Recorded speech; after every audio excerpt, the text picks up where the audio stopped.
ఎవరు జర్నలిస్ట్ అని నేను అడగదలుచుకున్న అధ్యక్ష, జర్నలిస్టులని వేదిక మీద నుంచి ఐఎన్పిఆర్ లేకపోతే డిఏవిపి ఆమోదించిన పత్రికలు ప్రసార సాధనాలు వాళ్ళు ఇచ్చే ఐడి కార్డులు ఉన్నోళ్ళు జర్నలిస్టులా?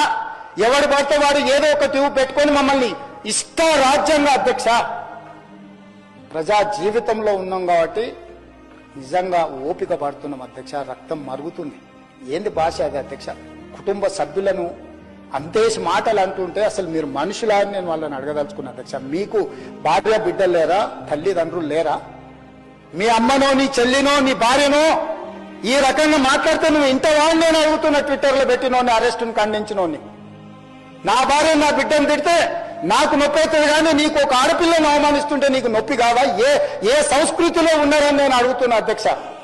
తోడుకలు తీస్తే అధ్యక్ష, ముఖ్యమంత్రిగా చెప్తున్న ఒక్కనొక్కని బట్టలు పదేసి రోడ్డు మీద తిప్పిస్తా అధ్యక్ష.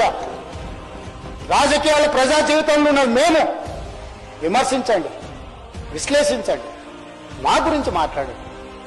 ఆడబిడ్డల గురించి, ఇంట్లో ఉన్న ఆడోళ్ళ గురించి మాట్లాడే సంస్కృతి ఎక్కడి నుంచి వచ్చింది అధ్యక్ష? తెలంగాణ సమాజం ఇదేనా? మీకు ఎంతమంది ఉన్నారో తెలియదు. నాకు చికాకు వచ్చిందని తెలిస్తే లక్షలాది మంది పిల్లలు రోడ్డు మీదకి వచ్చి బట్టలిప్ప తీసుకొస్తారు అధ్యక్ష ఒక్కడినొక్కడిని. నేను వద్దంటున్నా కాబట్టి, చట్టాన్ని గౌరవిస్తా కాబట్టి, చట్టాల పట్ల, శాసనాల పట్ల, ఈ భారత రాజ్యాంగం పట్ల మాకు సంపూర్ణమైన విశ్వాసం, నమ్మకం ఉంది కాబట్టి ఏమనుకుంటూ ఊరుకుంటున్నాం అధ్యక్ష. అది మా చేతగాని తనం కాదు.